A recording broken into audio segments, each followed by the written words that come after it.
네, 지난 2020년이었죠. 청소년 기후행동이라는 단체가 헌법재판소에 정부를 상대로 기후 소송을 제기한 적이 있습니다. 정부가 2030년까지 온실가스 감축량을 2018년 대비 40% 줄이기로 했습니다마는 이것만으로는 기후 위기를 극복할 수 없다. 국민의 기본권을 침해하고 있다며 소송을 제기한 건데요. 자, 국내는 물론 아시아 최초로 정부를 상대로 한 기후 소송이어서 주변 국가들도 주목하고 있습니다. 이번 소송에서 청구인의 대리인단으로 조천호 전 국립기상과학원장이 참여를 했죠. 마침 강연 때문에 전주에 오셨길래 스튜디오로 모셨습니다. 어서 오십시오. 네, 안녕하세요. 예, 이렇게 네, 귀한 분을 모시게 돼서 영광입니다. 예. 자, 간단하게 기후 소송이라고 소개를 했습니다만 정확히 어떤 소송인가요? 그러니까 우리 헌법에 보면 모든 국민은 건강하고 쾌적한 환경에서 살 권리가 있다라고 이렇게 이야기를 하고 있거든요. 예. 근데 현 정부가 이 기후위기 대응에 이러한 어떤 정책들이 바로 이러한 헌법의 가치를 갖다 실현할 수 없다라고 보고 있기 때문에 여기에 대해서 기후 소송을 한 것입니다. 예. 처음에는 청소년 단체에서 소송을 제기했고요. 네, 그 뒤로 다른 단체에서도 소송이 이어졌죠. 예. 그래서 뭐 청소년 단체, 뭐 아기 소송, 그다음에 일반인들 이러한 것들을 다 이제 묶어 갖고 헌법재판소에서 이렇게 이제 공개 변론으로 이제 그 재판을 하게 되었습니다. 예. 자, 기후 위기에 따른 변화는 시청자분들도 공감하고 또 체감하고 계실 텐데 파리협정에 따라서 각국이 책임져야 할 온실가스 감축량이 있지 않습니까? 네. 우리 정부 계획은 어떻습니까? 지금 현재 이제 정부는 현재 이제 배출량을 2030년까지 이제 40%를 이제 줄이겠다라고 하는 것인데 바로 이제 그 부분이 그렇게 이제 많은 부분은 아니다라고 보고 있고요. 특히 2030년 이후에는 그 어떤 계획도 갖고 있지를 않습니다. 특히 이제 더욱더 문제가 되는 거는 그 내용이 이제 좋지 않다라고 하는 건데요. 그러니까 지금 현 정부에서는 거의 줄이지를 않아요. 그리고 이번 정부가 이제 끝나면 그다음부터 열심히 줄이겠다. 그러니까 결국 지금 정부가 져야 되는 부담을 그 다음으로 다 넘기겠다라고 하는 것이고 또 그 줄이는 방법에 있어서도 해외에서 그런 어떤 우리가 비용을 지불을 해서 그 감축분을 갖다 사오겠다라는 그런 식이에요. 그러니까 보통 선진국들이 이제 그런 식으로 다 이제 줄이는 거를 굉장히 부끄럽게 생각을 하거든요. 그렇죠. 자기 스스로 노력을 해서 줄이는 게 아니라 그냥 돈으로 해결하겠다라고 하는 그 방식. 그다음에 우리가 탄소 포집 저장 기술이라고 하는 아직까지는 실용화가 돼 있지 않은 이러한 불확실한 것들의 그러한 기술로다가 이제 줄이겠다. 그래서 그 내용도 굉장히 좋지 않다라고 그렇게 보고 있습니다. 예.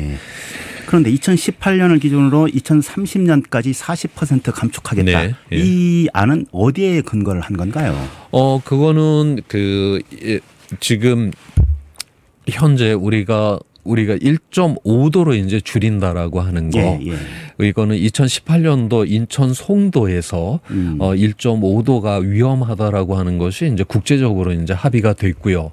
이 1.5도를 막기 위해서는 2050년 탄소 중립에 이제 도달을 해야 되는데 그 중간 목표로 2030년까지 온실가스를 이제 43%로 이제 줄여야 된다.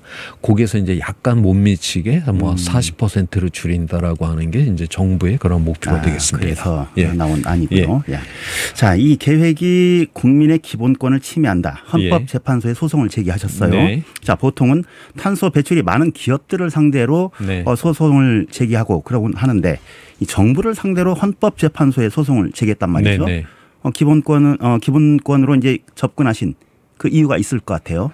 네, 이거는 그러니까 우리나라의 뭐 환경과 관련된 이러한 법규는 많지만 우리나라의 뭐 정치, 그다음에 정보 이런 쪽들은 우리의 공공성보다는 기업에 굉장히 친화적이죠. 그래서 항상 보면 이런 환경에 문제가 생겼다라고 해도 법에서 다 요리조리 다 빠져나가는 이런 상황이 있습니다. 특히 이제 기후 같은 경우는 아직까지 이런 대표적인 이런 법들이 제대로 정비가 돼 있지도 않은 상황에 있고요. 그렇기 때문에 이런 거를 하나의 기본권으로 이런 법으로다가 제대로 만들어 놔야지만이 바로 이제 기업도 여기에 따라올 수 있게 할 수가 있기 때문에 바로 이제 그러한 근거를 마련하는 그런 목적이 있습니다.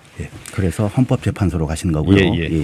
자, 그럼 청구인은 어느 정도로 그 더 목표치를 올려야 된다고 보십니까? 지금 현재는 현재 배출량의 이제 50% 이상은 이제 줄여야 된다라고 그렇게 보고 있고요. 50%. 그 이유는 현재 우리나라가 이미 전 세계 그 배출량에 있어서 온실가스 배출 10위권의 국가에 소속이 돼 있고, 그다음에 우리 정도 사는 나라들은 다 보면 2030년까지 절반 이상을 줄인다. 그리고 실제로 굉장히 거기에 많이 지금 목표에 지금 따라가 있는 이러한 상황에 있거든요. 그래서 지금 우리의 그런 국제적인 그런 책임성, 대한민국의 그런 역량의 측면에서 우리는 전력 50%까지 줄여야 된다라고 그렇게 이제 주장을 하는 것입니다. 예. 국제적인 수준에 봤을 때 이 정도는 해야 된다.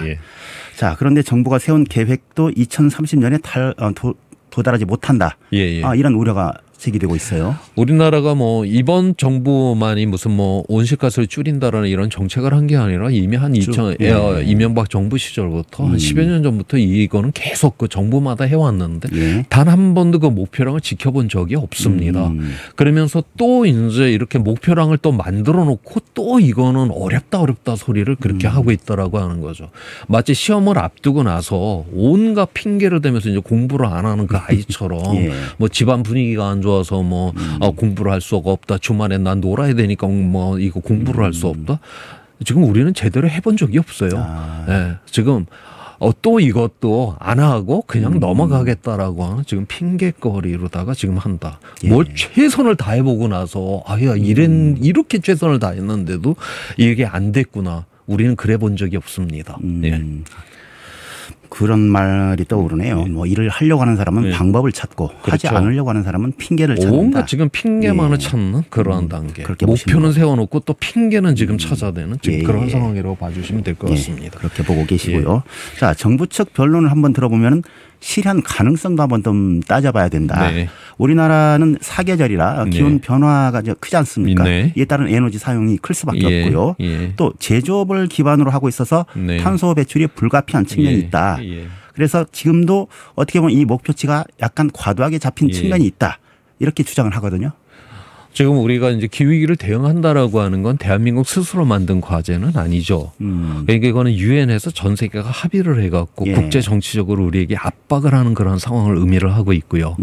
그러면서 2015년에 파리기후 협정문안에 보게 되면 여러 가지 그 조약들이 있는데 그 중에서 굉장히 대표적인 게 뭐냐면 모든 이러한 금융의 투자 기관들은 앞으로 기후위기 대응 목표에 맞게 이런 투자를 갖다 바꿔야 된다는 것도 그게 국제 그 조약 안에 이미 다 돼 있습니다. 자, 그래서 오늘날의 이 주류 시장 안에서 이 기후위기 대응과 관련된 이런 제도들이 만들어지고 있죠. 뭐 많이 들어보셨을 뭐 RE100이라든가 ESG라든가 탄소환경 조정 제도라든가 다시 말해서 오늘날 세계 주류 시장에 참여를 하기 위해서는 이제 이 기후위기 대응을 갖다 할 수밖에 없는 이러한 조건들이다라고 하는 거죠. 대한민국은 우리 영토 안에서 식량 자원 에너지를 공급받는 나라가 아닙니다. 우리나라가 그래도 이만큼 그래도 먹고 살게 된 건 세계 주류 시장에 적극적으로 우리가 따라 붙었기 때문에 이 정도 살았는데 이제 와서 그럼 세계 주류 시장에서 기후위기 제대로 대응 안 하겠다라는 건 벗어나겠다는 소리거든요. 우리나라는요 지금 기후위기도 기후위기지만 먹고 살기 위해서라도 가장 적극적으로 기후위기를 대응을 해야 되는데 우리나라에서 이렇게 지금 한간 소리들을 지금 해대는 사람들이 있다. 저는 어떤 면에서 우리나라에서는 기후위기 이 자체보다도 오늘날의 이 변화되는 이 세상을 갖다 이해 못하는 사람들이 이런 발언들이 훨씬 더 위험하다라고 그렇게 보고 있습니다. 이제는 뭐 이제 선택이 아니라 필수다. 그렇죠. 먹고 살기 위한 우리의 이 절박한 이런 상황이다라고 그렇게 봐주셔야 될 겁니다. 그렇군요. 소송을 제기한 지 4년 만에 최근 공개 변론이 열렸다고 들었습니다. 이때 조 원장님도 의견을 또 보태셨다고요? 저는 오늘날 우리가 기후위기 대응이라고 하는 건 어떤 뭐 특별한 어떤 학자의 그런 의견이라는 게 아니라 이제 유엔에서 전 세계 기후과학자들이 합의한 이 보고서, 그거를 우리가 이제 IPCC 보고서를 기준으로 해서 기후위기를 대응하는 것이거든요. 그래서 그 IPCC에서 이 기후위기가 얼만큼 그 위험성이 있는 건지, 그 다음에 우리가 이 1.5도를 막기 위해서는 앞으로 10년 이내에 우리가 이러한 정책을 갖다 제대로 해야 된다는 게 이미 IPCC 보고서에 다 있거든요. 바로 그러한 부분을 제가 그 헌재에서 이야기를 해봤습니다. 했습니다. 원장님께서 계속 이제 1.5도를 좀 강조를 하시는데 저희가 좀 비전문가 입장에서 봤을 때 1.5도가 어떤 기준일까 잘 상상이 되질 않아요. 그래서 왜 1.5도를 강조를 하는 걸까요? 그러니까 과거에도 보면 뭐 빙기, 간빙기 하면서 자연에서도 막 기후 변화가 일어났었잖아요. 그런데 자연에서 가장 빠른 기온 상승 속도가 1000년에 1도가 변하는 게 자연에서는 가장 빠른 속도거든요.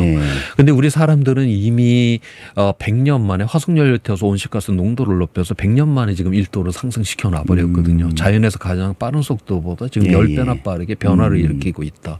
자, 이렇게 되면 기후가 균형을 잡고 있다가 10배나 빠르게 변화가 일어나니까 균형이 무너지면서 극단적인 날씨들이 많이 일어나거든요. 자, 그런데 1.5도까지 이제 상승을 하게 됐다. 자, 이렇게 되면 어떤 문제가 생기냐. 이건 극단적인 날씨뿐만이 아니라 우리 뭐 인간의 역사를 보게 되면 뭐 온갖 자연재난, 감염병, 전쟁에서 그렇게 많은 사람들이 죽어나갔지만 물론 그걸 당했던 사람은 비극이긴 하지만 인류 전체 차원에서는 그런 위험들을 하나하나 극복을 하고 더 나은 세상까지는 만들어냈잖아요. 인류가 지금까지 경험한 그 모든 위험들은 바로 아무리 그게 크다 해도 회복이 가능한 위험이었다라고 하는 거죠. 그런데 1.5도를 넘어서게 되면 우리는 바로 회복 불가능성의 위험들. 그러니까 이거 기후 위기가 점진적으로 일어나는 게 아니라 굉장히 급변적이고 돌이킬 수 없는 이러한 상황에 빠지게 하는 그 지점이 바로 이제 1.5도 상승에 있다라고 그렇게 보고 있기 때문에 바로 이제 2018년 인천 송도에서 1.5도를 막아야 된다. 2050년 탄소 중립에 도달해야 된다라는 게 바로 그래서 국제적으로 합의가 이루어진 이유가 바로 거기에 있습니다. 예. 어떻게 보면 재해랄지 감염병이랄지 어떤 새로운 바이러스의 창궐 뭐 이런 것들이 한꺼번에 올 수 있다. 그런 것들이 더 많이 일어날 뿐만이 아니라 회복 불가능 상황으로 빠지게 만든다라고 하는 게 상황까지. 그게 또 비극이라고 그렇게 보고 있습니다. 상당히 심각하네요. 자, 이번 소송 결과 언제쯤 나올까요? 지금 헌법재판관들이 아마 9월 달에 여러 명이 이제 바뀌는 거로 되어 있습니다. 그래서 이미 이제 이 변론에 참여를 했던 헌법재판관이 9월 전에는 여기에 대해서 결론을 내야 돼서 그래서 늦어도 8월 말에는 그 판결문이 나올 것이더라고 그렇게 전망하고 있습니다. 자, 위헌 판결이 나오면은 어떻게 될까요? 그 이후의 상황이? 위헌 판결이라고 하는 건 결국 이제 정부 정책이 지금 제대로 돼 있지 않다라고 하는 것이 됐기 때문에 그와 관련된 이런 법률적인 이런 부분들이 다 다시 재정비가 돼야 되는 이러한 상황에 들어가게 되는 것입니다. 그러면은 저희 나라를 우리나라를 이제 그 베이스로 해서 다른 나라로 이 확산되는 효과도 있을 수 있겠네요. 그러니까 이미 이제 그 유럽 국가들 중에서 여러 나라들이 이런 헌재 이제 이런 거 기후 소송이 들어갔고 또 헌재에서 다 대부분 이 기후 소송을 다 반영을 했고 거기에 따라서 유럽 각 국가들이 이런 이제 법률 조항들을 다시 다 바꾸는 이런 작업들을 했습니다. 아시아에서는 이게 최초예요. 지금 이제 대만이 지금 시작을 한다라고 하고 있고 그다음에 이 아시아에 그래서 여러 이런 법률적인 이런 법조인들이 지금 우리나라의 이 헌재 이 기후 소송에 관심을 갖는 이유가 이 아시아에서는 지금 최초에 이제 있는 그러한 이제 재판이기 때문에 그렇습니다. 특히 이제 아시아는 굉장히 많은 사람들이 살아가고 있고 또한 여기 배출량이 어마어마하게 높은 나라들이 있잖아요. 그런 측면에서 이제 이 헌재가 결정하는 것이 굉장히 의미성을 갖게 될 거다라고 그렇게 보고 있습니다. 자, 또 에너지 전환 협동조합에도 참여하셨다고 들었습니다. 네, 이게 이제 에너지 우리가 이제 태양광이 협동조합인데요. 오늘날 이 태양광이라고 하는 것은 물론 기후위기 이제 대응을 할 때 이제 가장 기본적인 이런 베이스로 보고 있고요. 이미 앞으로 지금 현재 전 세계적으로 그 어떤 나라가 됐든지 간에 아마 태양광이 가장 그 전력 중에서는 이제 지배적인 이런 에너지원이 될 거다. 이게 뭐 비용이 비싸서가 아니라 가장 값싼 에너지가 될 것이기 때문에 이제 그렇다라고 지금 보고 있고요. 이게 이제 기후위기 대응뿐만이 아니라 오늘날 그 우리나라 같은 경우 탄소 중립에 도달을 하려고 하면 우리가 석탄 발전소를 다 문을 다 닫아야 되거든요. 그러면 거기에 많은 이제 노동자들이 그 직업을 잃는다라고 하는 걸 의미를 하는데 그러면 이거를 우리가 재생 에너지를 통해서 하게 되면 그러면 인력이 지금 석탄 발전소에 투입되는 인력의 약 2.8배 이제 노동 인력이 필요하다라고 합니다.